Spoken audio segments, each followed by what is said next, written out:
মহান সৃষ্টিকর্তার কাছে লাখ লাখ শুকরিয়া যে আমরা একটি মহান উদ্দেশ্যকে সামনে রেখে আজকে গড়িয়াবাসী যারা আমরা ঠাকুরগাঁয়ে অবস্থান করছি তাদের এখানে একটা সমন্বয় ঘটিয়েছি।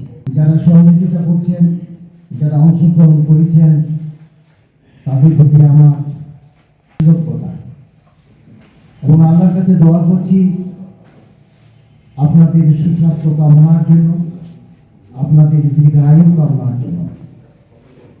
তার একটি কথা আছে যে উদ্দেশ্য যার সৎ, আল্লাহ তার সহায়। এই ডাকে যে আপনারা সাড়া দিয়েছেন, এটা সত্যি আমাদের কাছে সবার কাছে একটা অত্যন্ত আগামী দিনের ভবিষ্যৎ। আমার মনে হয় গড়িয়ায় একটা নতুন সূর্য হয়তো উদয় হয়ে যাবে। গড়িয়া একটি প্রবীণ জায়গা, বহুদিনের পুরাতন হাট। কবে লেগেছে আমরা জানি না। আমরা আগে জানতাম বৃহত্তম দিনাজপুর ডিস্ট্রিক্টের ভেতরে গড়িয়াই হলো সবচেয়ে বড় হাট। এই গড়িয়া আমরা লাঞ্ছিত, গড়িয়াবাসী আমাদের অধিকার থেকে আমরা বঞ্চিত। অতীতে আমরা গড়িয়ার ব্যাপারে দেখেছি সেখানে কোনো দলমত ছিল না। কোনো প্রতিষ্ঠান করতে গেলে সবাই এক কাতারে আসতো, এক ছাতার নিচে আসতো। যার প্রশ্ন হিসাবে কলেজ হয়েছে, উচ্চ ডিগ্রি কলেজ হয়েছে, হাই স্কুল হয়েছে, মাদ্রাসা হয়েছে, গার্লস স্কুল হয়েছে, অনেক প্রতিষ্ঠান সেখানে গড়ে উঠেছে। কিন্তু আজকে কেন যেন মনে হচ্ছে সেই ঐতিহ্যকে আমরা ধীরে ধীরে হারিয়ে দিচ্ছি। এই ঐতিহ্যকে আমাদের আবার ফিরিয়ে আনতে হবে। যাই হোক, সহযোগিতা করছেন জনাব মুস্তাফা কামাল কৃষিবিদ। এই যে আমাদের গঠনতন্ত্র যে অনেকগুলা কথা আসছে, এগুলা কিন্তু আমি যখন রাজশাহী ইউনিভার্সিটি পড়ছিলাম আমাদের এই ঠাকুরগাঁ সংগঠন ছিল। আমি যখন ঢাকায় গেছিলাম এখনো আমাদের ঢাকাতে ঠাকুরগাঁ সংগঠন আছে। আমরা বিভিন্নভাবে একত্রিত হই, তার সুখ দুঃখ এবং বিভিন্ন আমি দেখছি। ইভেন কি আমি কলেজের মাঠের এই মাঠ ভরাটের জন্য এখানে গেছিলাম। আমাদের যখন জব্বার সাহেব সচিব ছিলেন, উনি বলছিল যে আমাদের উত্তরবঙ্গের প্রিন্সিপালরা বা হেডমাস্টাররা আমাদের রুমে আসে না, কিন্তু কুমিল্লার লোকজন 5 কেজি 10 কেজি চাউলের জন্য আসে, লাইন ধরে বসে থাকে। তা আপনারা আসেন না কেন? আমার একসঙ্গে 35 টন চাউল দিছিল, আমার মনে আছে। একসঙ্গে এই ডিসি সাহেব ইয়ে করে দিছিল। এইগুলো আমাদের বিভিন্ন ভাবে আমরা কিন্তু উপকৃত হতে পারি। আমাদের ছেলেমেয়েরা এখানে কিন্তু বিভিন্ন কষ্ট আসছে। আমাদের ছেলেমেয়েরা এখানে হয়তো সুযোগ পাচ্ছে না ভর্তি।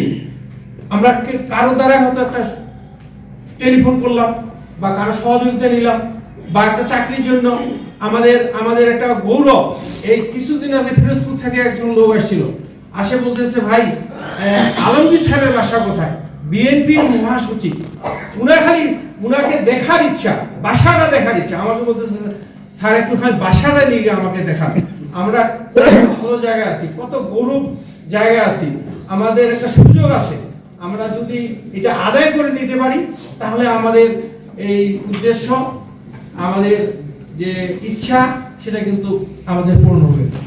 বসে 5 সদস্য কমিটি আমাদের গঠনতন্ত্র প্রণয়ন করার জন্য ঘোষণা করা হয়। ওই কমিটিতে লাভলু ভাই ছিল, আমি ছিলাম, তারপরে বাবলু ভাই ছিল, মোস্তফা কামাল ছিল, ভর্তু ছিল।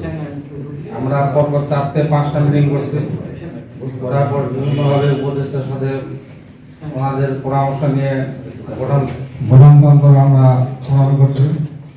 আজকে গঠনতন্ত্র যখন মোস্তাফিজুর ভাই পড়ে শোনাইলেন, এখানে অনেকগুলো ভুল ত্রুটি থাকা স্বাভাবিক, আরো অনেক কিছু যোগ হতে পারে। আমরা সবার হাতে দিয়ে দিচ্ছি গঠনতন্ত্র। আপনারা যদি আরো কারো থাকে, আপনারা শুদ্ধ করে আমাকে নালে আমরা ভর্তুকে দিবেন। আমরা পরে আমাদের বই আকারে করবো। আমরা এই মোস্তাফিজুর ভাই জাদু ভাইয়ের সাথে যোগাযোগ করে আমরা একটা মনোগ্রামের করতেছি।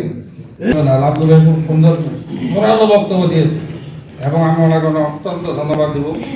এরকম জোরালো বক্তব্য আমি চাচ্ছিলাম যে আমাদের সংগঠন মজবুত করার জন্য সকল সদস্যকে জবাবদিহি থাকতে হবে। সুন্দর একটা কথা বলছে এবং জোরালো এবং ওরা আন্তরিকভাবে বলছেন। এবং এখানে যেন কোনো রাজনৈতিক বন্ধ না থাকে আর কি। আমরা সবাই কম বেশি রাজনীতির সাথে জড়িত আছে, সবাই জানে কম বেশি, কিন্তু আমাদের এখানে যেন কোনো রাজনৈতিক বক্তব্য না থাকে এবং রাজনৈতিকভাবে আমরা কোনো প্ল্যাটফর্মে এই ধরনের বক্তব্য করবো না আর কি।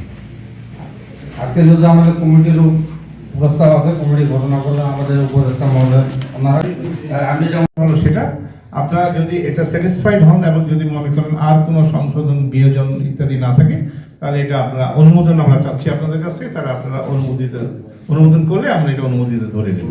আপনারা এখন বলেন আপনাদের ওপিনিয়ন, এটা অনুমোদন কি? এই গরম হ্যাঁ, এটা একটা সংগঠনের ভালো দিক, একটা যে একসঙ্গে সবাই সম্মিলিতভাবে অনুমোদন দিয়েছে। যাই হোক, এখন আমি যে কথা বলি আছে, আমি গঠনতন্ত্রের মধ্যে অসহায় অবলিক 42 লাখ দাফনের সহায়তা করা। আমি এখানে একটা ঘটনা দিতে চাই যে যদি কোনো বেওয়ারিশ লাশ থাকে দাফনের জন্য, অনেক সময় পাওয়া যায় না যে আমরা কিন্তু ঠাকুরগাঁয়, আপনারা জানেন যে ঠাকুরগাঁয় আঞ্জুমান মফিদুল ইসলাম নামে একটা সংগঠন আছে, হ্যাঁ, যেটার আমি সিনিয়র ভাইস প্রেসিডেন্ট এবং আমাদের জেলা প্রশাসক মহোদয় সভাপতি ডাক্তার কবির হচ্ছেন সাধারণ সম্পাদক। আমরা এটা কার্যক্রম কিন্তু 2003 সাল থেকে করে আসতেছি। হ্যাঁ, বিভিন্ন রকম লোকজনকে অনুদান দেওয়া, কদিন আগে আমরা সেই বছর বিলি করলাম এবং এই লাস্ট 42 লাশ দাফন এটা কিন্তু কন্টিনিউ, এটা প্রক্রিয়া আমাদের, এটা কিন্তু অব্যাহত আছে বরাবরই। হ্যাঁ, এটা করা থাকে। যদি এই ধরনের কোনো আপনাদের থাকে তা আমাদেরকে ইনফর্ম করলে আমরা সেটা লাশ দাফন করে কাজে সহায়তা করবো। হ্যাঁ, এটা জরুরি। আর অন্য হচ্ছে যে আমাদের সবচেয়ে যেটা মেইন ইম্পর্টেন্ট একটা কথা, আমাদের গঠনতন্ত্র হয়ে গেল। এখন আমাদের নেক্সট এজেন্ডা কি আছে? কমিটি গঠন। কোনো কিছু না, এখানে কোনো কারণ ব্যক্তি স্বার্থ নেই। আমরা যে মজবুত করার জন্য বা যথাযথ পরিচালনা করার জন্য আমরা মিটিংয়ে বসছিলাম বিভিন্নভাবে, টাইম টু টাইম আমাকেও রাখা হয়েছিল। তো সেই সবার মধ্যে আমি একটা ঘোষণা দিয়েছিলাম যে আমাকে অন্তত কমিটির মধ্যে রাখবেন না, এটা আমি রিকোয়েস্ট করছিলাম সবাইকে আর কি। হ্যাঁ, প্রত্যাশায় যার যাই থাক না কেন, আমি বলছি না। তখন তারা বলছে ঠিক আছে, মানে আমার কথাটা যাক তারা শুনছে, সে আমাকে বাদ দিয়ে, হ্যাঁ, এটা মোটামুটিভাবে নির্বাহী সবার খসড়া একটা তালিকা করা হয়েছে।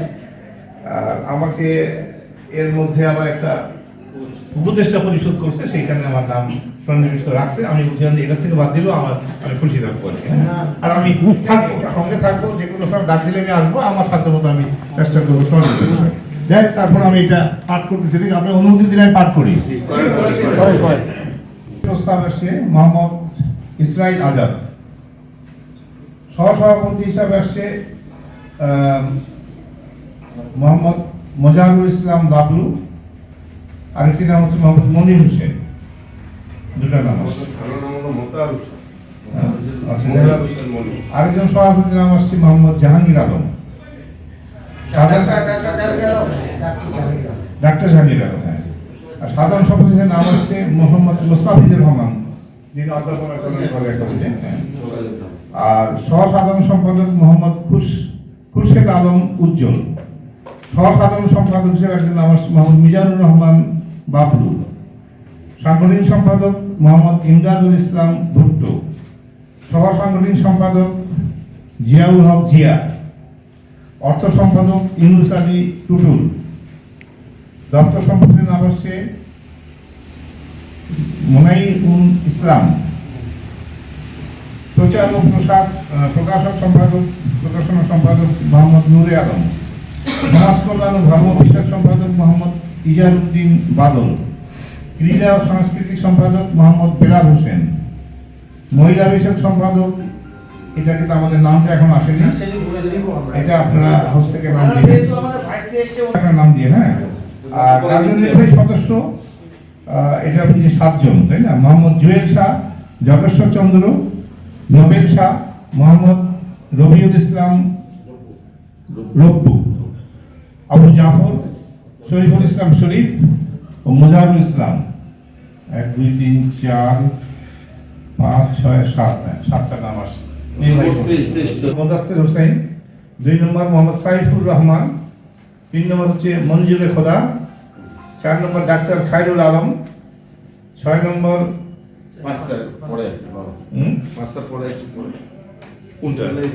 ভুইয়া। আর 6 নম্বর নাম হচ্ছে, এটা কি নাম? হ্যাঁ, এনামুল সরকার।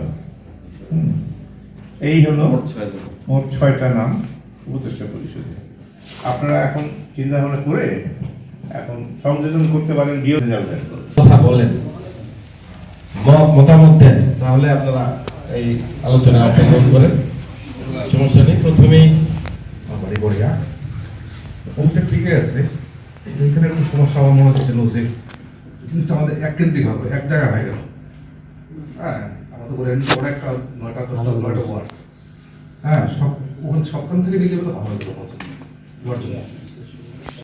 এগুলো বাদেও যদি আপনারা প্রস্তাব দেন, অনেকেই বললেন যে এখানে অনেকেই আছে, গড়িয়া ইউনিয়নের লোক এখানে অনেকে আছে, ওই ওয়ার্ড থেকে নাই, তো নামগুলো প্রস্তাব দিয়ে দেখেন। এখানে তো আজকে প্রথম কমিটি গঠন হচ্ছে, এখানে আমার মনে হয়, আমার ব্যক্তিগতভাবে 23-এর জায়গায় 25 করা যাবে, 25-এর জায়গায় 27 করা যাবে, যদি কাউকে ইনক্লুড করতে হয়। কিন্তু এই সংগঠনটা যেহেতু আমাদের ঠাকুরগাঁর জন্য, ঠাকুরগাঁবাসীর জন্য, অবশ্যই ওই ব্যক্তিকে ঠাকুরগাঁর বাসিন্দা হতে হবে। সবাই তাই আছে। অত্যন্ত প্রিয় এবং ঠাকুরগাঁর বিশিষ্ট ব্যবসায়ী আমার শ্রদ্ধেয় বড় ভাই মুদাস্সির হোসেন ভাই, উপস্থিত আমাদের গড়িয়ার যারা ঠাকুরগাঁবাসী, আসসালামু আলাইকুম ওয়া রাহমাতুল্লাহ। আসলে আমরা ঠাকুরগাঁ শহরে থাকি, কিন্তু বিচ্ছিন্নভাবে। আমরা কে কোথায় থাকি এটা আমাদের আসলে জানা ছিল না। গত 30শে নভেম্বরে আমরা যখন প্রথম অধিবেশন করি, সত্যি খুব ভালো লেগেছিল। আজকের দ্বিতীয় অধিবেশনও অত্যন্ত চমৎকার হয়েছে। তো এই ক্ষেত্রে যেনারা এই সংগঠনকে করার পিছনে যারা যে অবদান এবং আজকে যে আমাদের সকলকে এইভাবে পরিচিত করার সুযোগ করে দিয়েছেন, তাদের প্রতি রইল আমার আন্তরিক অভিনন্দন এবং দোয়া। চাচা সৈমুদ্দিন চাচাকে, ওনার নাম আমি অনেক শুনেছি, কিন্তু আসলে ওনাকে আমার হয়তো ওনার চেহারা আমার মনে পড়ছে না, তবে ওনার যে অবদান গড়ে হাই স্কুলের পিছনে, এটা আমি শুনেছি। যে তাদের আজকে ওনারা নেই, ওনাদের রুহের মাগফিরাত কামনা করছি। তবে ওনাদের যে ধারাবাহিকতায় আজকে আমাদের যে শ্রদ্ধেয় লতিফ স্যার, ওনার ছেলে জ্যেষ্ঠ সন্তান মুস্তাফিজুর ভাই, ওনারা যে অত্যন্ত পরিশ্রম করে যে আজকে এই যে আমাদের গড়িয়াবাসী একটি সংগঠনকে যে দাঁড় করিয়েছেন, এটা নিঃসন্দেহে এটা আমাদের জন্য একটি স্মরণীয়। এবং আমরা প্রত্যেকেই আজকে যারা কমিটিতে আছেন, কমিটিতে যারা হয়েছেন বা যারা উপদেষ্টাতে আছি, আমরা প্রত্যেকে চেষ্টা করব এই ঐক্যকে ধরে রেখে আমরা যাতে আমাদের এটাকে গতিশীল করতে পারি।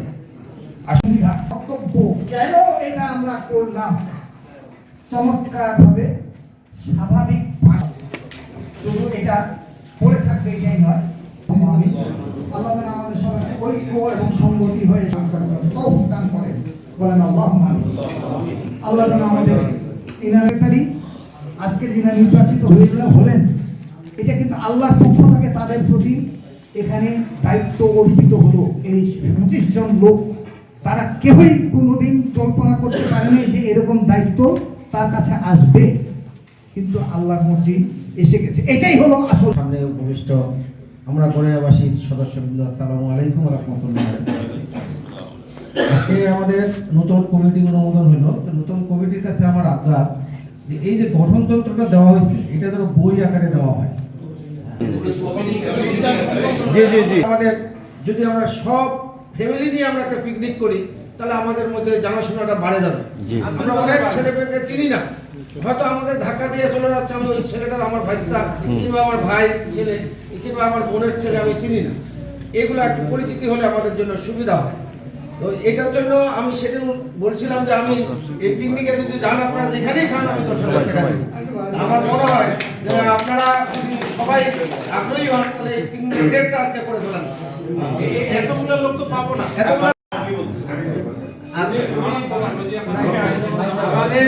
আমাদের মুদাস্সির ভাই উনি দিতে চাইলো, উনি আজীবন আমাদের রকুলউদ্দিন ভাই আজীবন, এনামুল আজীবন, মনির ভাই আমি আর সাহস করে বলছি। লিস্টটা করে নিলে ভালো হতো না? হ্যাঁ ভাই আজীবন। হ্যাঁ, আর খাওয়ার ব্যবস্থা আছে, আমরা চাঁদা নিয়ে পিকনিক করার ব্যবস্থা করছি। এখন এই ফেব্রুয়ারি মাসে যেহেতু মাসে আমাদের রমজানের আগেই আমাদের এটা ব্যবস্থা করতে হবে। সত্যি তারা ধন্যবাদ দেওয়ার যোগ্য, অত্যন্ত দক্ষতার সাথে আমাদের সুন্দর একটি গঠনতন্ত্র উপহার দিয়েছেন। গঠনতন্ত্র এই 5 জনের মিলিত চেষ্টায় আমাদেরকে উপহার দিল বলে আমি তাদেরকে আন্তরিকভাবে ধন্যবাদ জানাচ্ছি। সেই সঙ্গে আপনাদেরকে ধন্যবাদ জানাচ্ছি যে আপনারা কষ্ট সহকারে এতক্ষণ আমাদের বক্তব্য শুনলেন, ধৈর্য সহকারে। এই জন্য অনেক অনেক ধন্যবাদ আপনাদেরকে।